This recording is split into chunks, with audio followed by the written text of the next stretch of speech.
സ്വാലിഹത്തായ ഭാര്യയുടെ അടയാളങ്ങൾ എന്താ? സ്വാലിഹത്തായ ഭാര്യ എന്ന് കേട്ടാൽ നമ്മൾ വിചാരിക്കും എല്ലാ ദിവസവും രാത്രി 100 റക്അത്ത് തഹജ്ജുദ് നമസ്കരിക്കുന്ന പെണ്ണെന്നാവും, അല്ലെങ്കിൽ സുബഹിയുടെ മുമ്പെഴുന്നേറ്റ് വിശുദ്ധ ഖുർആൻ പാരായണം ചെയ്യുന്ന പെണ്ണ് എന്നാകും പുണ്യ നബി വിശകലനം ചെയ്തതെന്നാകും നമ്മൾ വിചാരിക്കുന്നത്. ശ്രദ്ധിച്ചോളൂ, കുടുംബത്തിന്റെ ആദ്യ ശിലകളെ കുറിച്ച് പഠിപ്പിച്ച പുണ്യ നബി സല്ലല്ലാഹു അലൈഹി വസല്ലം സ്വാലിഹത്തായ പെണ്ണിന്റെ അടയാളം പുണ്യ നബി എണ്ണുകയാണ്. സല്ലല്ലാഹു അലൈഹി വസല്ലം തുതിഉഹു ഇദാ അമറഹാ, ഭർത്താവ് കൽപ്പിച്ചാൽ അക്ഷരം പ്രതി അനുസരിക്കുന്ന പെണ്ണാണ് സല്ലല്ലാഹു അലൈഹി വസല്ലം. കേൾക്കണം, ഒന്നാമത്തെ അടയാളം എണ്ണിയത് തുതിഉഹു ഇദാ അമറഹാ, ഭർത്താവ് കൽപ്പിച്ചാൽ അക്ഷരം പ്രതി അനുസരിക്കുന്ന പെണ്ണാണെന്ന് ഹബീബായ നബിയുനാ റസൂലുള്ളാഹി. അങ്ങനെയുള്ള കുടുംബത്തിലെ സമാധാനമുണ്ടാകൂ, അങ്ങനെയുള്ള കുടുംബത്തിലെ അനുസരണയുള്ള മക്കളുണ്ടാവുകയുള്ളൂ. ഞാൻ കേവലം ഇന്നലെ ഉണ്ടായ ഒരു അനുഭവം നിങ്ങളോട് വിശദീകരിച്ചോട്ടെ. ഇന്നലെ ഉണ്ടായ അനുഭവം, വീട്ടിനകത്ത് ഭയങ്കര കോലാഹലം, അടിയും പിടിയുമായി. വീട്ടിൽ വെളിയിൽ നിന്നുള്ള ആളുകൾ വീട്ടിലേക്ക് ഓടി വന്ന് നോക്കുമ്പോ നടക്കുന്നത് പുറമേ നിന്ന് വന്ന ആളുകൾ കേൾക്കുന്നത്, വീട്ടിലെ തന്റെ പിതാവിനെ 16 വയസ്സുള്ള കുഞ്ഞുമോൻ ചീത്ത വിളിക്കുന്നു. എന്താ കാരണം? പാപ്പ ഇവനെ അടിച്ചതാണ്. ഇവനിൽ കണ്ട ഒരു മര്യാദക്കേട് പറഞ്ഞു തിരുത്താൻ ശ്രമിച്ചപ്പോ അവൻ പിതാവിന് നേരെ കയർക്കാൻ തുടങ്ങി.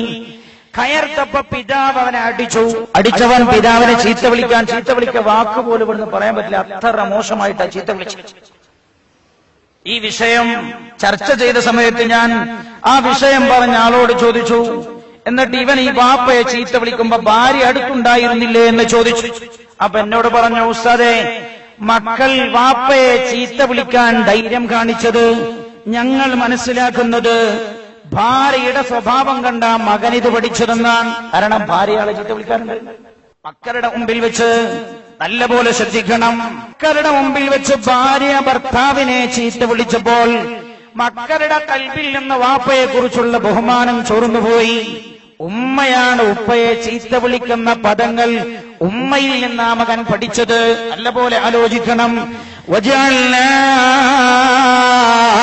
ലിൽമുത്തഖീന ഇമാമാ, അല്ലാഹുവിനെ ഭയപ്പെടുന്ന ഒരു പെണ്ണിൽ നിന്നല്ലാതെ സമാധാനപൂർണമായ കുടുംബമുണ്ടാവുകയില്ലെന്ന് മഹാനായ നബിയുനാ മുഹമ്മദ് മുസ്തഫ സല്ലല്ലാഹു അലൈഹി വസല്ലം.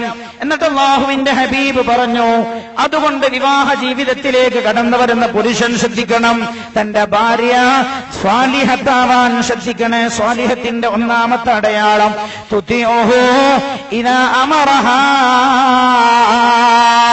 ഭർത്താവ് കൽപ്പിച്ചാൽ അക്ഷരം പ്രതി അനുസരിക്കുന്നവളാണവൾ. രണ്ടാമത്തതോ ശ്രദ്ധിച്ചോളൂ, പുണ്യനബി പറഞ്ഞു, രണ്ടാമത്തെ അടയാളം സല്ലല്ലാഹു അലൈഹി വസല്ലം തുസറുഹു ഇദാ നദറ ഇലൈഹാ, ഭർത്താവ് തന്നെ നോക്കുമ്പോൾ തന്നെ ഭർത്താവിനെ സന്തോഷിപ്പിക്കുന്നവളാണവൾ. സ്വാലിഹത്തായ ഭാര്യയുടെ അടയാളം, ഭർത്താവ് നോക്കുമ്പോൾ തന്നെ ഭർത്താവിനെ സന്തോഷിപ്പിക്കുന്നവളാണവൾ. മഹാനായ നബിയുനാ റസൂലുള്ളാഹി. മനഃശാസ്ത്രം ഇപ്പൊ പറയുന്നുണ്ട്, മനഃശാസ്ത്രം ഏറ്റവും പുതിയ പഠനം എന്താ മനഃശാസ്ത്രം പറയുന്നത്? എല്ലാ കുടുംബത്തോടും പറയുകയാണ്, കുടുംബത്തിലെ സ്ത്രീയും പുരുഷനും എല്ലാ ദിവസവും ഒരു സമയം, ഒരു 5 മിനിറ്റ് സമയമെങ്കിലും പരസ്പരം മുഖത്തോട് മുഖം നോക്കിയിരിക്കാൻ സമയം കണ്ടെത്തണം. എന്നാൽ കുടുംബത്തിലെ ഒട്ടുമുക്കാൽ പ്രശ്നങ്ങളും പരിഹരിക്കപ്പെടാൻ കഴിയും. അല്ലാഹുവിന്റെ ഹബീബ് നബിയുനാ റസൂലുള്ളാഹി സല്ലല്ലാഹു അലൈഹി വസല്ലം തങ്ങൾ രണ്ടാമത്തെ അടയാളം പറഞ്ഞത് തുസറുഹു ഇദാ നദറ ഇലൈഹാ, ഭർത്താവ് തന്നെ നോക്കുമ്പോൾ തന്നെ ഭർത്താവിനെ സന്തോഷിപ്പിക്കുന്നവളാണവൾ. മൂന്നാമത്തെ കാര്യം പറഞ്ഞു സല്ലല്ലാഹു അലൈഹി വസല്ലം തഹ്ഫളുഹു ഫീ നഫ്സിഹാ വമാലിഹി വവലദിഹി, തഹ്ഫളുഹു ഭാര്യ സംരക്ഷിക്കുന്നു, ഫീ നഫ്സിഹാ തന്റെ സ്വന്തം ശരീരത്തെ, വമാലിഹി ഭർത്താവിന്റെ സ്വത്തും വലദിഹി ഭർത്താവിന്റെ മക്കളെയും ഭർത്താവിന്റെ അഭാവത്തിൽ തന്റെ ശരീരവും ഭർത്താവിന്റെ മക്കളെയും ഭർത്താവിന്റെ സമ്പത്തും സംരക്ഷിക്കാനും കഴിയുന്നവളാണ് സ്വാലിഹത്തായ ഭാര്യയെന്ന് നബിയുനാ റസൂലുള്ളാഹി സ്വല്ലല്ലാഹു അലൈഹി വസല്ലം ഈ 3 സ്വഭാവ ഗുണങ്ങൾ എണ്ണി പഠിപ്പിച്ചുകൊണ്ട് പുണ്യനബി പറഞ്ഞു, നിങ്ങൾ വിവാഹം കഴിക്കുമ്പോഴേ നല്ല കുടുംബമാകണമെന്ന് താല്പര്യമുണ്ടോ? ഈ വിഷയങ്ങൾ നിങ്ങൾ ശ്രദ്ധിക്കണമെന്ന് ഹബീബായ നബിയുനാ റസൂലുള്ളാഹി സ്വല്ലല്ലാഹു അലൈഹി വസല്ലം. ഞാൻ ചോദിക്കട്ടെ നിങ്ങളോട്, വലിയ സമ്പന്നനാണ് ഒരു നാട്ടിലെ വലിയ സമ്പന്നനാൻ. അയാൾ എടുത്തു പൊക്കിയിരിക്കുന്ന വീട് 2 കോടിയുടെ വീട്. അയാളുടെ വാഹനം 85 ലക്ഷത്തിന്റെ വാഹനം. ഭാര്യയും ഭർത്താവും 2 പേരും വാഹനത്തിലൂടെ യാത്ര ചെയ്യുന്നു. പുറമെ നിന്ന് കാണുന്ന ആളുകൾ അസൂയപ്പെട്ടു പോകും. ടൗണിന്റെ ഹൃദയത്തിലുള്ള സ്ഥലം, വിശാലമായ സ്ഥലം, ആ കോമ്പൗണ്ടിൽ 2 കോടിയുടെ വീട്, 85 ലക്ഷത്തിന്റെ വണ്ടിയിൽ ഭാര്യയും ഭർത്താവും സഞ്ചരിക്കുന്നു. പക്ഷേ 2 പേരുടെയും മനസ്സിനകത്ത് തീയരിയുകയാണ്. ഞാൻ ചോദിക്കട്ടെ, ഈ കുടുംബജീവിതത്തിൽ എന്തർത്ഥം എന്റെ പ്രിയമുള്ള സഹോദര? ഭാര്യയും ഭർത്താവും തമ്മിലുള്ള ബന്ധം നന്നല്ല. അവരെ 2 പേരുടെയും ഖൽബിന്റെ അകത്തളങ്ങൾ തീയരിയുകയാണ്.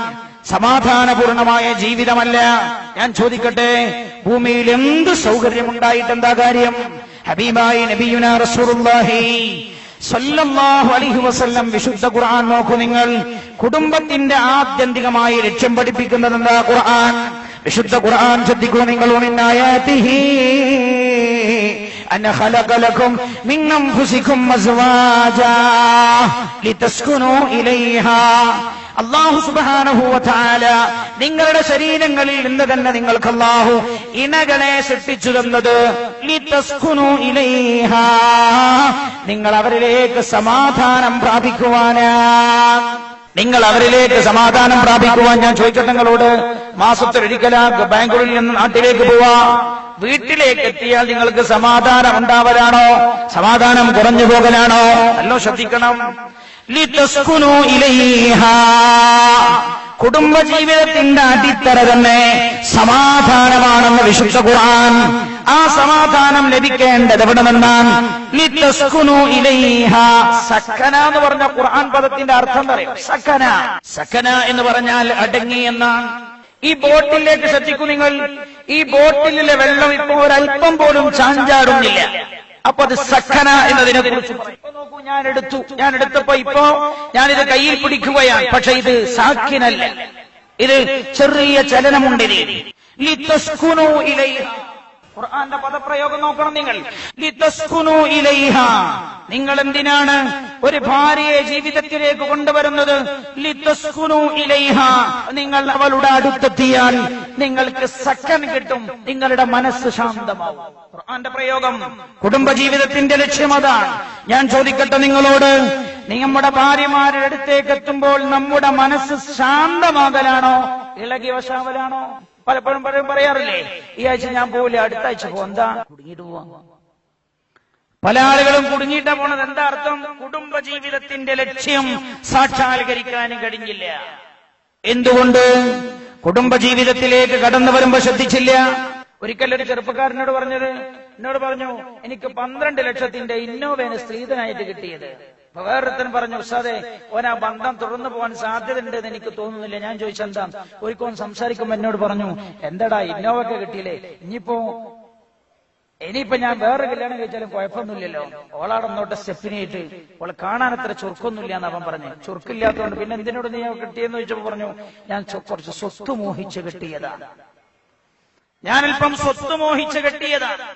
ഞാൻ ഓർമ്മപ്പെടുത്തട്ടെ, ആദ്യ പടിയിൽ നമ്മൾ ശ്രദ്ധിച്ചില്ലേ, ജീവിതം മുഴുവൻ നമ്മൾ കരയേണ്ടി വരും.